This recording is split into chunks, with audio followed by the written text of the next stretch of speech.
Also not amazing. Ice Wall's good, Bulwark is good, although expensive, and I would want a greenstone for it, and we're quite a ways off from that. I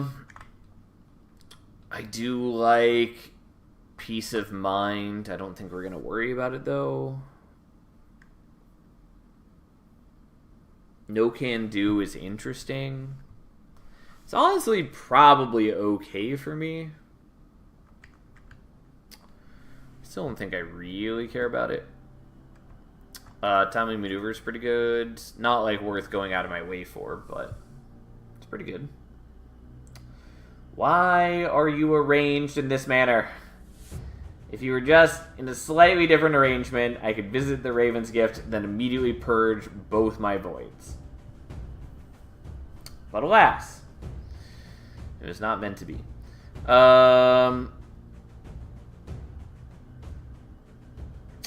I do kind of want to go to the Spellchild. Oh, and these are separate. Fuck.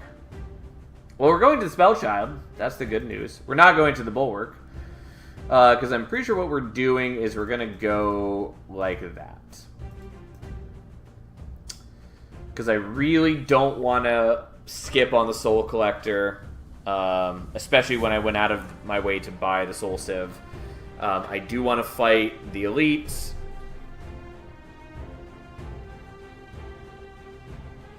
And then I have to make some choices.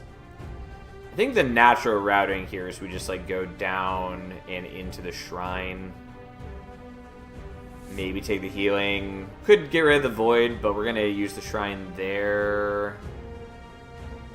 Although, if I'm not hitting the Raven's Gift, then we're just not getting a second void anyways.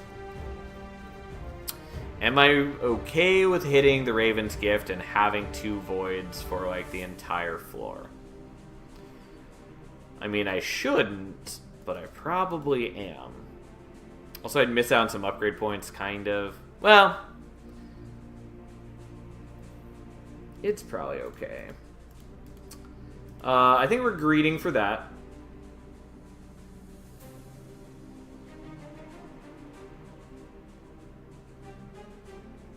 I should use my Void Stones, though I don't know where to put them. That's not what I meant to click on. This is what I meant to click on. Yeah, I'm only getting like one of the cards I care about.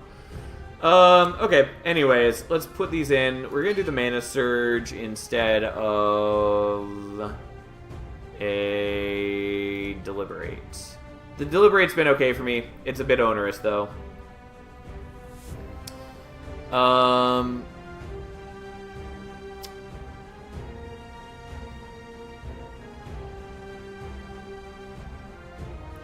Let's put a redstone on the pivot, even though I'm not totally convinced by that. And let's put a blue stone on just an iteration. I actually probably should have done the do-over if I'm going to be using the do-over long term. Doesn't matter. Doesn't matter. It's fine. Here we are. Okay.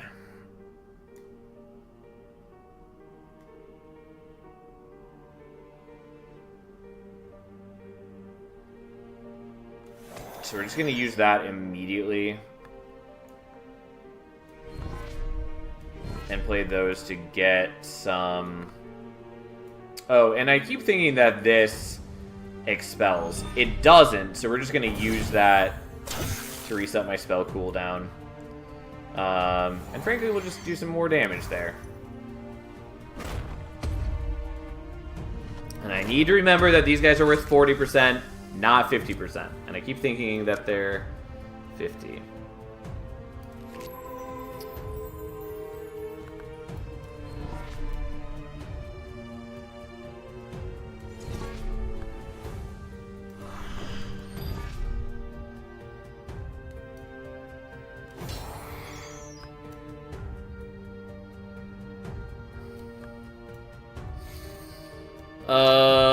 Sure, we'll smack to the future instead. Megaso, you're pretty low. And now we are going to generate extra fatigue.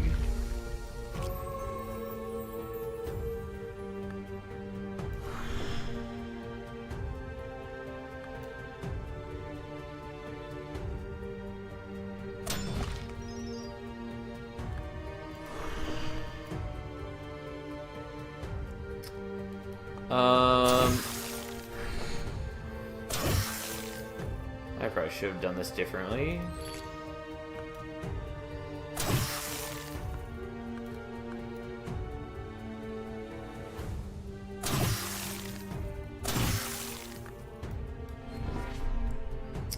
I guess we'll put that there.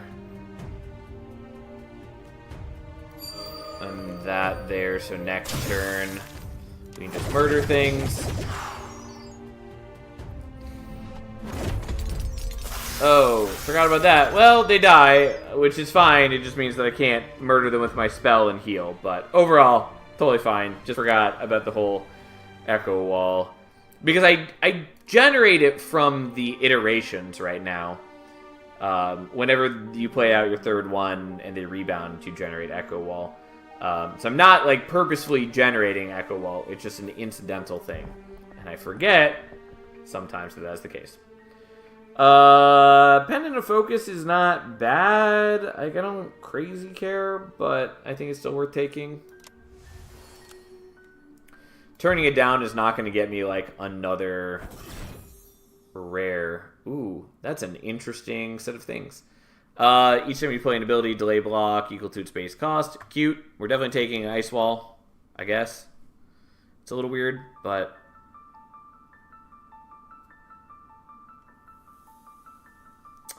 I think we should upgrade the Ice Wall, but also, like, upgrading the pivot so it's vulnerable 3 instead of vulnerable 1 is pretty nice. I think we're actually doing that.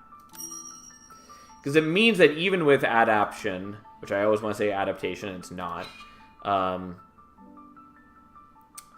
even with adaptation, which means that we lose stacks of debuffs faster,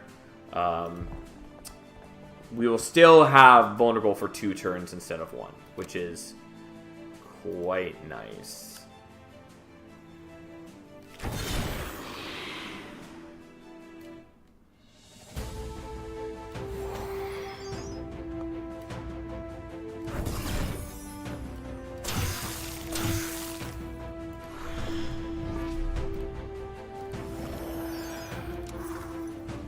Okay. Well, I didn't play out any of my block, which was maybe greedy, but hey, here we are. Interesting. We're gonna do that, I guess, so I can just purge block that.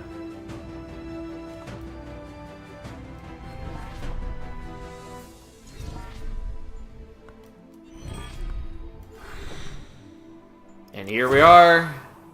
Can't really do anything to him that turn. We can just block. Luckily, it does at least set up most of our block for this coming turn, so that's cute.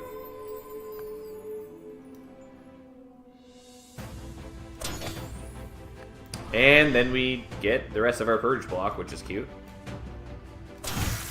Let's just not worry about that.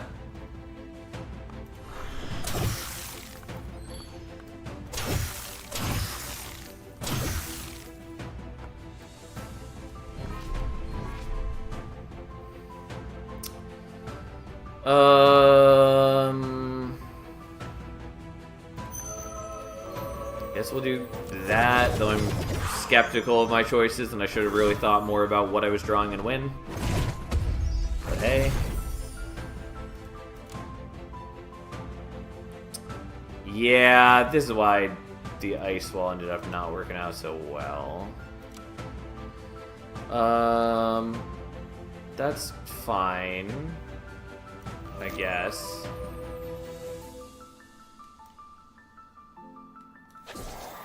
This is underwhelming for sure, but that's okay.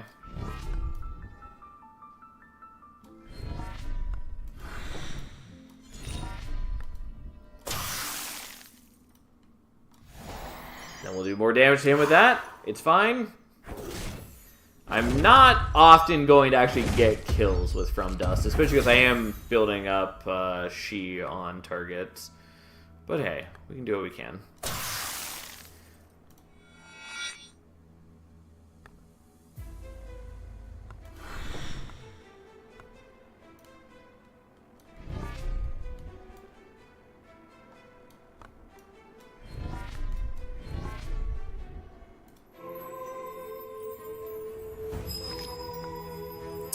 I didn't realize I was going to draw that, but fine. We'll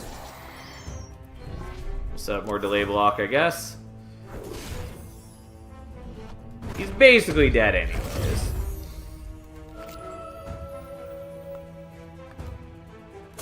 Ta-da! There's a lot more I could have done there. Like, we had a deck that was actually pretty well suited to that fight. We're probably doing the Bluestone. Yellowstone's also pretty good here.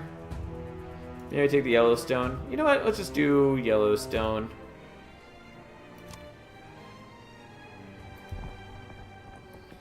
And the Battle Plan is not a terrible card for us, but I don't think we're going to worry about it.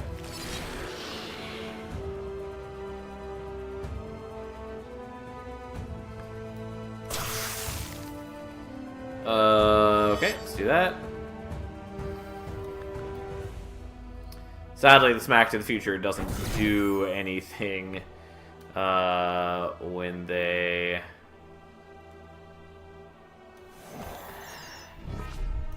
have not yet taken a turn, but hey.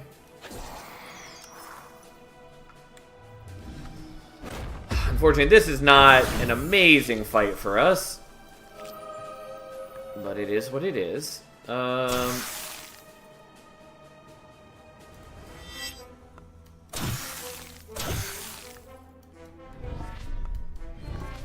Yeah, and then we are going to take some damage. Oh well.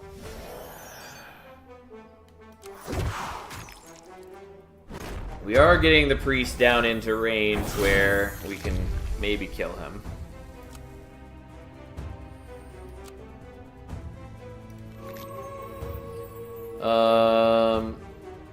Yeah, I mean, the Smack to the Future, not that impressive right now.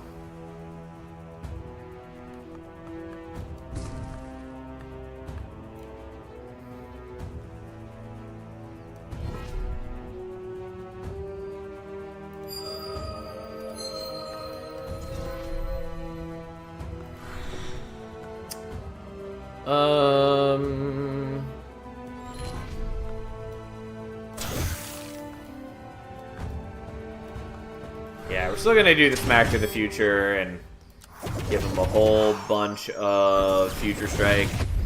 He taunts again, who gives a shit?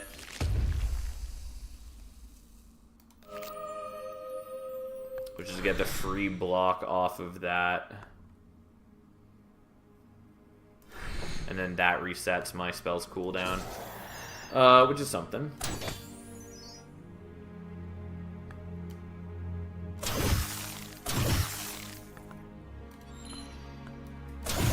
I should have done that in a slightly different order, so we ended up with the one that had the Bluestone on it. I didn't. It's not a big deal.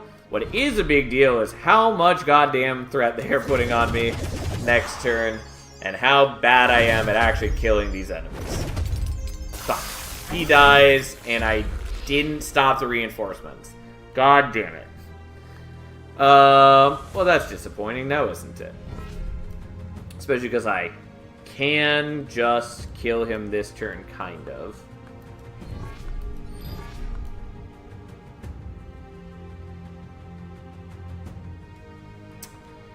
I mean, I can put you down into death range. It doesn't actually kill you, though. Oh, it did count for the HP. I wasn't sure that it would, but I guess because of the fact that it triggered his death, it was enough. Anyways, we're at least going to attack the one that has fatigue on him. Unfortunately, the other one doesn't have fatigue on him, and we're just going to have to deal with that. But hey. We do what we can, I suppose.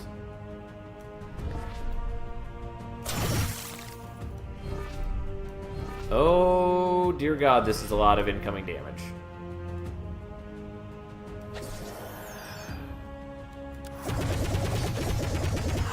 God, it's so close to stopping him from damaging me, but oh God. And I didn't have...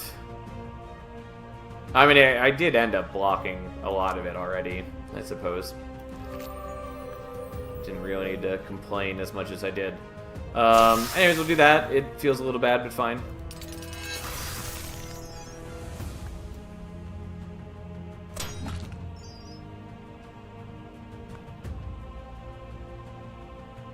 Should have done this slightly differently, but fine.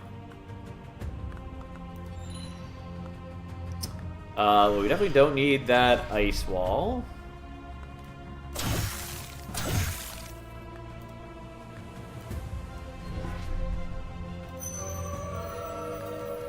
And then we'll just block enough, and then he just chills out, being a loser. Unfortunately, our echo wall doesn't mean anything. Also, didn't really pay attention to the part where he wasn't... I don't even remember what I was trying to say there. Ultimately, it didn't matter. So we won't get the health from that.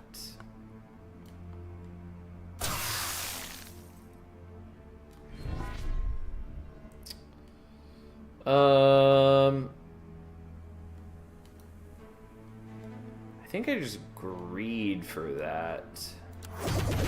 The problem is that the spell does less damage when they're not vulnerable, but I think that's still okay. Yeah, especially because I just have the mana surge back in hand. So I can do this, and if that didn't kill, which it did, then I can just do it a second time. Anyways, this is why we're using the mana surge. It's a bit clumsy. It's still nice. There are a lot of things. We're just going to upgrade the ice wall. Having it purge blockade is good. Not sure where I want to put the Blackstone.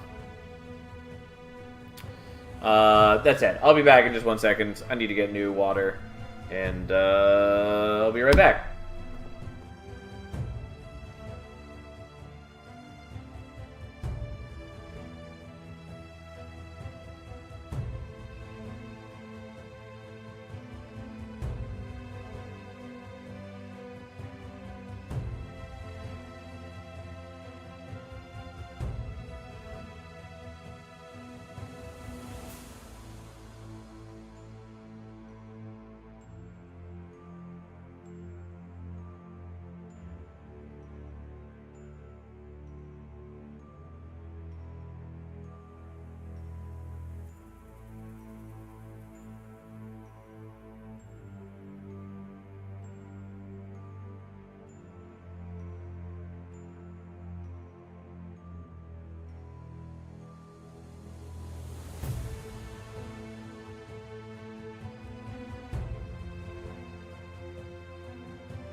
Alright, I'm back. You've been playing this a lot lately. Did they add much since I played it a while back? Yes and no. I mean, I also just like playing the game. But they did a big update where they added some new elites. They added a new Vault Guardian. They added some new cards. They added more challenge coins. And I tend to play it whenever they add more challenge coins and other cool stuff. Soon-ish, they're going to be adding a 5th character, which, I mean, I imagine is still months away. But they did add a bunch of things. They also increased the instability modifiers to a cap of 70. They added more instability modifiers, which do make the game dramatically more difficult.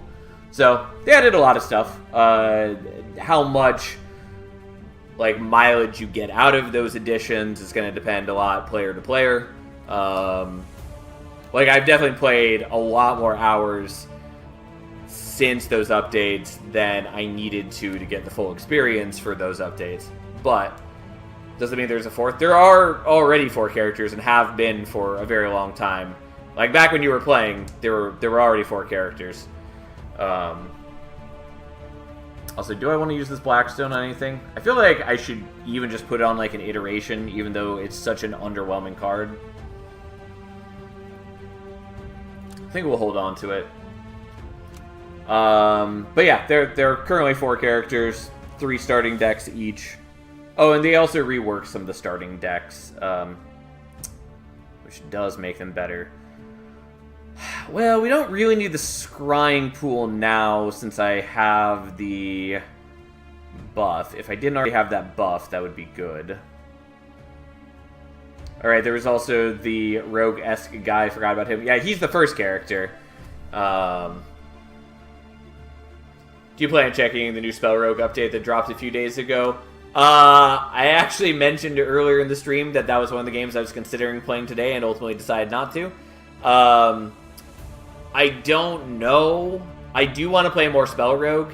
What I tend to do with a lot of deck builders and just roguelikes in general is I like checking them out when they hit early access, and then I try to avoid playing them a lot until they're 1.0 release, so I don't get too burned out on them. I was thinking about playing more Spell Rogue, and so I might do that since they just had another big update, and a lot has changed since I last played. It also sounds like they reworked the mutator or mutation system, whatever they call it. It's not totally gone, but it sounds like it will annoy me less than what it used to.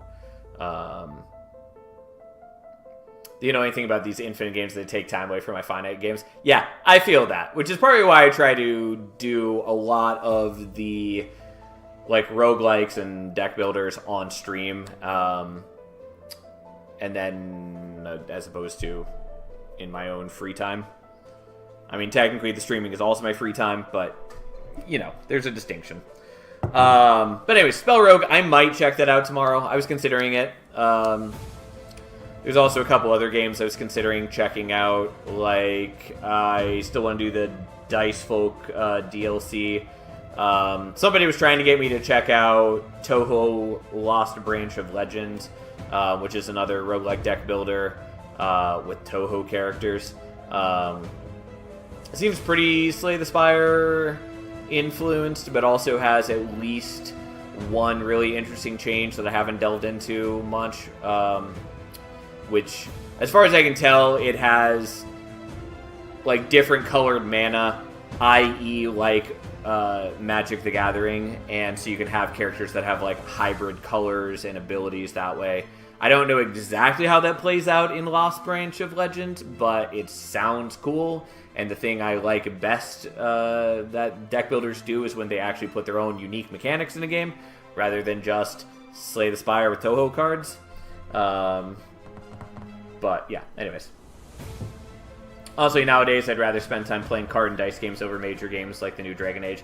Much more compact and bite-sized. It really depends for me. I like a lot of variety in the games that I play. I've always been someone who plays a vast, swath of genres and styles of games.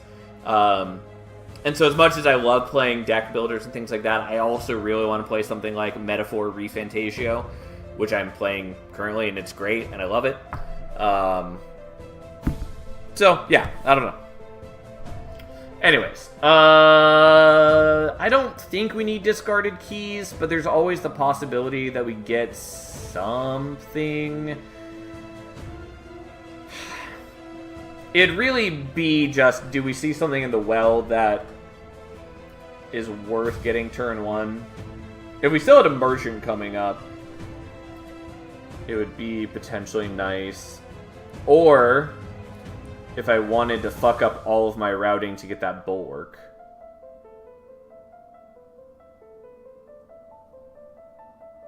Yeah, like, to get the bulwark, I'd have to really ruin my routing. But that would be nice to get the bulwark, upgrade it, and then Blackstone it, and then grab it turn 1 so that we draw whenever we play a block card for the first time each turn.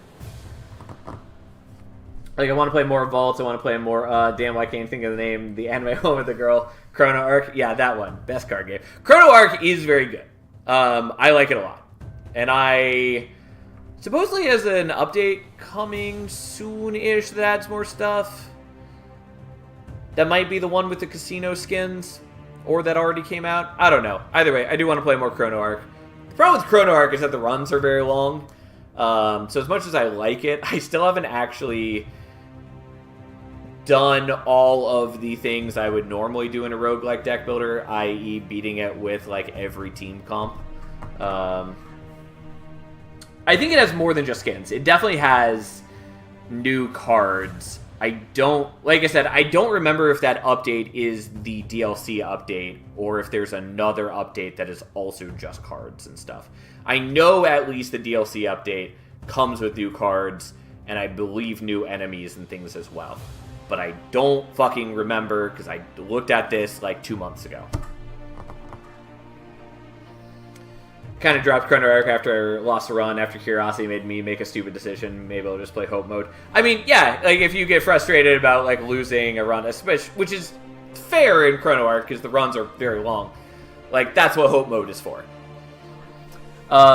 Anyways, I need to actually make a decision on what artifact we're picking. I don't think we need discarded keys, though they are very good. Carrying case is a little weird. Maybe I take it. It works out sort of okay with a pendant, and like it does work. It works nicely with like the ice wall, I suppose. We'll take that, I guess. Fuck this turn, by the way. Well, let's do what we can. Hope Mode is fair. Each run is a big commitment of time if you aren't fast. Yeah, like it's a long. Runs in that game are long. Much longer than a lot of other deck builders.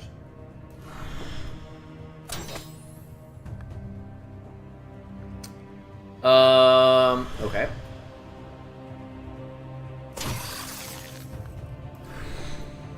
I suppose I didn't quite need to do it that way. God, these guys just pump out a lot of damage right off the bat. Oh, I mean, again, at least I have just a lot of free block. It helps a ton. We'll just get back in iteration. I don't give a shit. Unfortunately, I have to hit that.